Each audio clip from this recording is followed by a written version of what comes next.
Explain करने वाले हैं हाल ही में आई मूवी किंगडम को, जिसमें विजय देवरकोंडा लीड रोल में है। इसलिए आप वीडियो को भी लाइक कर दीजिए। हम चलिए कहानी शुरू करते हैं। तो मूवी की शुरुआत में हमें 1920 में भारत का सीन दिखाया जाता है, जहां अंग्रेजों ने एक समुद्री तट को घेरा हुआ था क्योंकि वहां पर सोने की खदान थी और यहाँ पर रहने वाले कबीले के लोग अंग्रेजों को सोना निकालने नहीं दे रहे थे। इसलिए आज अंग्रेजी सैनिक इन लोगों पर हमला करने के लिए इकट्ठे हुए थे। फिर हमें बताते हैं कि इस कबीले का जो राजा है वो सबसे निडर इंसान है। उसे इस कबीले का लीडर उसकी काबिलियत देखकर ही बनाया गया था। और आज भी जब अंग्रेजी सैनिक उन्हें मारने के लिए खड़े थे तो कबीले का राजा सबसे कहता है कि बच्चों और औरतों को बचाना ही हमारी जिम्मेदारी है, क्योंकि बच्चे हमारा भविष्य हैं। इसलिए ये लोग बच्चों और औरतों को चारों तरफ से घेर कर उन्हें नाव के जरिए कहीं और ले जाने के लिए निकल जाते हैं। पर अंग्रेजी सैनिक ने तो उन्हें चारों तरफ से घेरा हुआ था, इसलिए लड़ने के अलावा इनके पास कोई और चारा नहीं था। अब यहाँ पर इन सब लोगों की भयानक लड़ाई होती है, जिसमें अंग्रेज बंदूक के कारण इन पर भारी पड़ जाते हैं। हालांकि मौका मिलते ही कबीले के राजा ने बच्चों और औरतों को नाव के जरिए यहाँ से दूर भेज दिया था। साथ ही हमें पता चलता है कि राजा ने अपना मुकुट निकालकर एक बच्चे को दिया था कि आगे चलकर तुम्हें मेरे जैसा ही राजा मिलेगा, तो ये मुकुट उसी लीडर को पहनाना, वही अपना साम्राज्य दोबारा बनाएगा। इसके बाद हमें 70 साल बाद का सीन दिखाया जाता है, जहाँ सूरी नाम का लड़का आकर अपने दोस्त से अपने भाई शिवा के बारे में पूछता है। असल में सूरी खुद भी पुलिस कांस्टेबल है और उसका भाई शिवा आज से 18 साल पहले घर से चला गया था और आज तक वापस नहीं लौटा। सूरी अपने भाई को हर हाल में ढूंढना चाहता है कि वो किस हाल में है, इसलिए आज वो कमिश्नर ऑफिस अपने दोस्त के पास आया था। तब उसका दोस्त शिवा की ही खबर लेने जाता है और तभी वहाँ सूरी देखता है कि एक बूढ़ा आदमी अपने पोते के बारे में पुलिस से पूछ रहा है, जिस पर पुलिस वाला साफ मना कर देता है कि तेरा पोता तो यहाँ आया ही नहीं, हमें उसके बारे में कुछ नहीं पता। लेकिन तभी सूरी का दोस्त उसके कान में बताता है कि इस आदमी का पोता नक्सल है और उसे इन लोगों ने पकड़ तो लिया, लेकिन कोई FIR नहीं लिखी। ना जाने अब इसके पोते का क्या होगा। तब सूरी पास के रूम में देखता है तो वहाँ उसका पोता कैद था, इसलिए वो उसे आजाद कर देता है। वही पुलिस वाला उस बूढ़े आदमी को मारने लगता है क्योंकि वो जा ही नहीं रहा था। ये देख सूरी जाकर उस पुलिस वाले को ही पीट देता है। तब उसे सारे पुलिस वाले मारने लगते हैं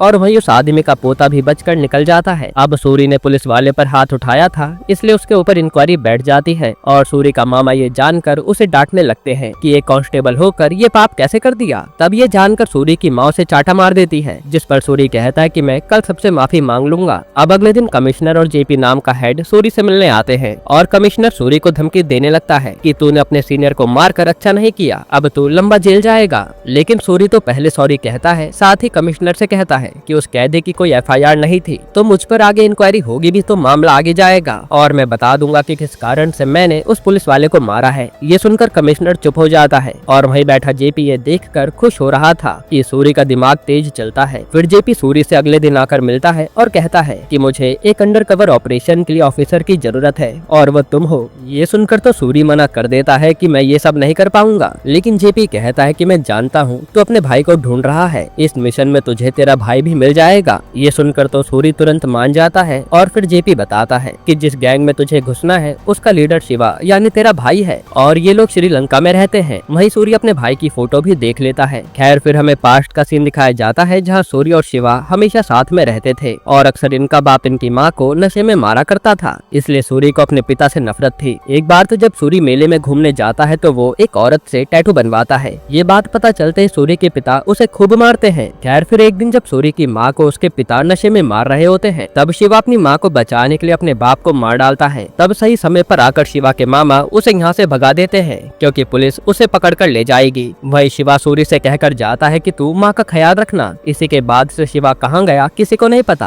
खैर अब JP आज होम मिनिस्टर और बाकी साथियों को बताता है कि हमारे देश पर खतरा मंडरा रहा है। श्रीलंका में ओरियप्पन और उसका बेटा मुरुगन एक कार्टेल चलाते हैं, जिसमें कई सारे मेंबर हैं और जल्द ही इनके पास हांगकांग से वेपन्स आने वाले हैं। जो इंडिया आ गए तो हमारे नेताओं पर खतरा बढ़ जाएगा और इन वेपन्स को समुद्र से जमीन पर लाने की जिम्मेदारी कुछ ट्राइबल लोगों ने ली है। असल में 1920 के अंग्रेजी हमले के बाद बचे कुछ लोग नाव में बैठकर श्रीलंका पहुंच गए थे और आजादी के बाद उन कबीले के लोगों ने इंडिया आने की कोशिश की, पर सरकार ने उन्हें रहने की परमिशन नहीं दी। तो अब वो लोग श्रीलंका के एक द्वीप पर रहते हैं, पर वहाँ उन पर अत्याचार हुआ तो ओरियप्पन ने उन्हें कार्टेल के लिए स्मगलिंग करने का ऑफर दिया, जिसके बाद वो लोग इसी के जरिए अपना पेट भरते हैं और आजकल इस गैंग को शिवा लीड कर रहा है, जिसके पीछे हम सूरी को भेज रहे हैं। वहीं हम सूरी को देखते हैं जिसकी JP ने ट्रेनिंग शुरू करवा दी थी। फिर कुछ दिनों बाद JP सूरी से कहता है कि अब तुम अपने भाई से मिलने जा सकते हो, जो इस समय जेल में है और वो जल्द ही छूटने वाला है। फिर JP सूरी को उसी जेल में कैदी बंदी बनाकर भेज देता है और सूरी को कैसे भी करके शिवा से मिलना था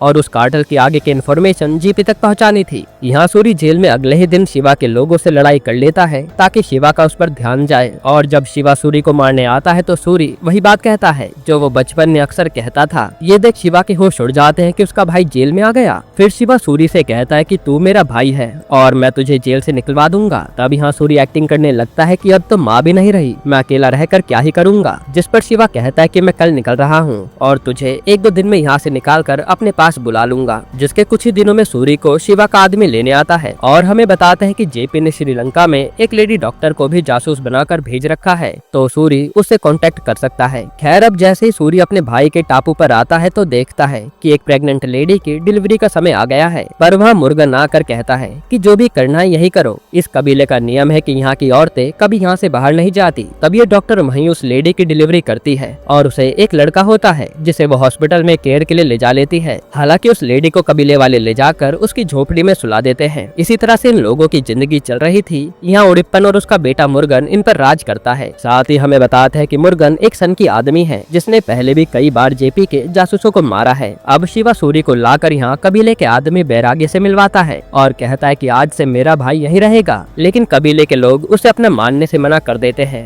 इसके बाद यहाँ सूरी अपने भाई की बीवी और उसके बच्चे से मिलता है जिसका नाम शिवा ने सूरी ही रखा था, क्योंकि वो भी सूरी को आज तक नहीं भूला था। वहीं सूरी देखता है कि बैरागी एक नाव को रोज साफ करता है और उसे लोग बताते हैं कि इसी नाव में वो 70 साल पहले कबीले के लोग यहाँ आए थे। वहीं सूरी शिवा को बात करते हुए सुन लेता है कि एक पोर्ट से सोना लेने जाने वाले हैं। खैर इसके बाद सूरी आकर उसी डॉक्टर से मिलता है जो उसी की तरह जासूस थी, और यहाँ वो उस लेडी के बच्चे को देखने के बहाने उसे बता देता है कि पोर्ट से सोना लेने जाने वाले हैं। जिसके बाद अगले दिन शिवा की गैंग सोना लेने के लिए जाते हैं और ये जब जेपी को पता चलता है तो वो तुरंत श्रीलंकन नेवी को वहाँ भेज देता है। ये देखकर तो इन सबको वहाँ से भागना पड़ता है, जिसके कारण सोना भी वहीं छूट जाता है। अब ये बात मुर्गन को पता चलती है तो उसे बहुत गुस्सा आता है और वो एक कबीले के आदमी को जासूस समझकर इतना मारता है कि उसकी वहीं मौत हो जाती है, और साथ ही उसने अभी 4 लोगों को और बंदी बनाया हुआ था। पर जैसे ये बात उड़ियप्पन को पता चलती है तो वो मुर्गन के चाटा लगा देता है, क्योंकि इससे कबीले के लोग भड़क सकते हैं। इधर बैरागी अपने कबीले के आदमी की लाश देखकर भड़क जाता है और फिर शिवा अपने साथियों के साथ आज मीटिंग में आता है। यहाँ वो मुर्गन से कहता है कि मेरे साथियों को छोड़ दे, पर मुर्गन कहता है कि मुझे जासूस का पता लगाना है, हमारा कितना सारा सोना पकड़ा गया और कुछ ही दिनों में वेपन्स आएंगे तो पेमेंट तो सोने से ही करनी पड़ेगी ना। तब यहाँ बहस होने लगती है और कभी भी लड़ाई हो सकती थी। ऐसे में सूरी कहता है कि अगर हम वो सोना नेवी से चुरा लाएं तो तुम हमारे साथी को छोड़ दोगे क्या? ये सुनकर वहाँ बैठा उड़ियप्पन और उसके साथी खुश हो जाते हैं कि हाँ हमें यह डील मंजूर है। पर यहाँ सूरी एक और शर्त रखता है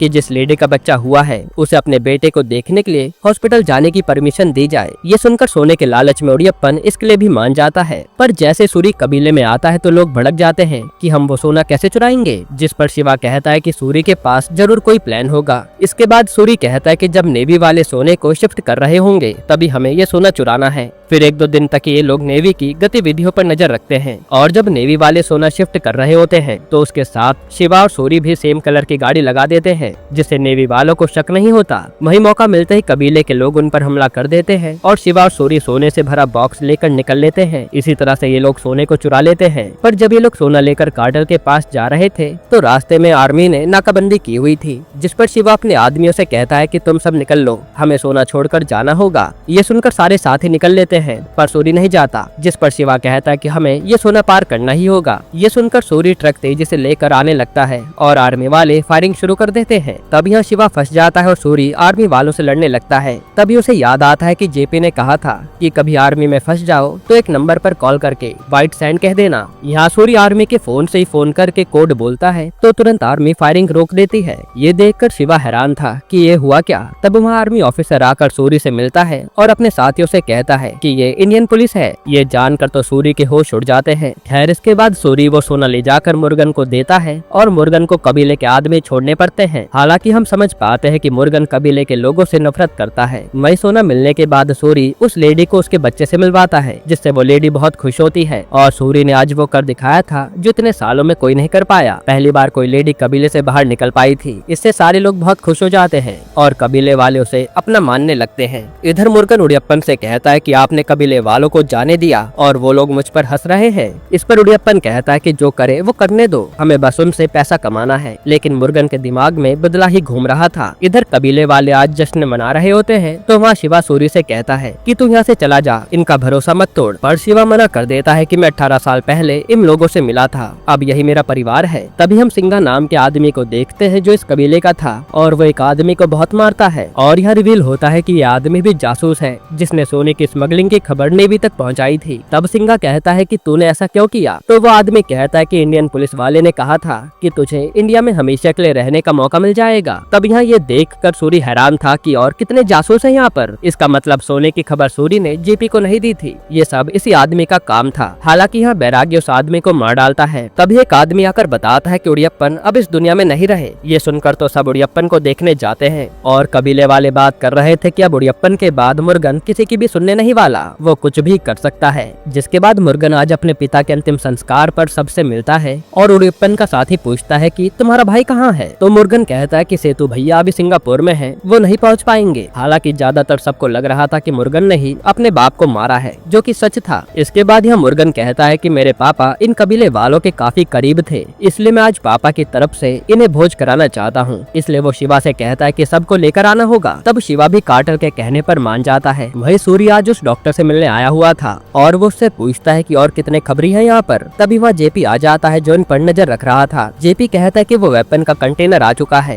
जो तेरा भाई ही लेने जाएगा, इसलिए उससे पता करके हमें बता दे, वरना मैं कबीले में खबर पहुँचा दूंगा कि शिवा ही हमारा खबरी है और वो लोग उसे मार डालेंगे। इसके बाद सूरी यहाँ से सीधा शिवा के पास आता है और कहता है कि हम इंडिया चलते हैं, बस मुझे ये बता दे जो कंटेनर तू लेने जा रहा है उसका नंबर क्या है। जिस पर शिवा साफ मना कर देता है कि मैं कहीं नहीं जाने वाला और वो गुस्से में सूरी को नंबर भी बता देता है। साथ ही कहता है कि मुझे रोक सकता है तो रोक ले। तब शिवा को रोकने के लिए सूरी कहता है कि तू हमारी माँ से तो मिलने चल ले। जो सुनकर शिवा चौंक जाता है क्योंकि उसे तो लग रहा था कि अब उसकी माँ इस दुनिया में नहीं है, इसलिए वो सूरी को सुनाकर चल देता है। वहीं हम जेपी को किसी से बात करता हुआ देखते हैं। तब हमें उसका मास्टर प्लान पता चलता है। असल में जेपी ने जानबूझकर कई जासूस कबीले में भेजे थे और वो खुद ही उनका पता बताकर उन्हें आपस में लड़वा देता था ताकि ये लोग खुद ही लड़ते हुए मर जाए। खैर अब रात को ये सारे कबीले के लोग मुर्गन के घर भोज पर आते हैं तो मुर्गन यहाँ सबको काफी अच्छे से खाना खिलाता है और शराब भी पीने को देता है। फिर मुर्गन कार्टर के लोगों को आकर बताता है कि मेरे साथी ने बताया कि ये सूरी या शिवा में से कोई एक पुलिस का खबरी है और असल में जेपी का खबरी वही मुर्गन का आदमी था जो जेपी के कहने पर सूरी और शिवा को फंसा रहा था। इधर हम सूरी को देखते हैं जो खूब शराब पीता है क्योंकि उसका भाई उसकी बात नहीं समझ रहा। तब उसे आकर वही डॉक्टर संभालती है। साथ ही वो कहती है कि तेरा भाई खूनी है, वो नहीं सुधरने वाला, उसने तो अपने बाप को भी मार डाला। जिस पर सूरी कहता है कि मेरा भाई बेकसूर है और मेरे पिता को मैंने मारा था, लेकिन शिवा ने वो कसूर ले लिया और वो कातिल बनकर वहाँ से भाग गया। इधर शिवा से आकर कार्टर का आदमी पूछता है कि तुम में से पुलिस का खबरी कौन है, हमें बता दो क्योंकि सच पता चल गया है। तब शिवा अपने भाई को बचाने के लिए कहता है कि मैं ही पुलिस का खबरी हूँ। जो सुनते ही मुर्गन उसकी कमर में चाकू घुसा देता है और यहाँ वो गुस्से में अपने आदमियों से कहता है कि सारे कबीले वालों को मार दो। अब यहाँ पर कत्लेआम मच जाता है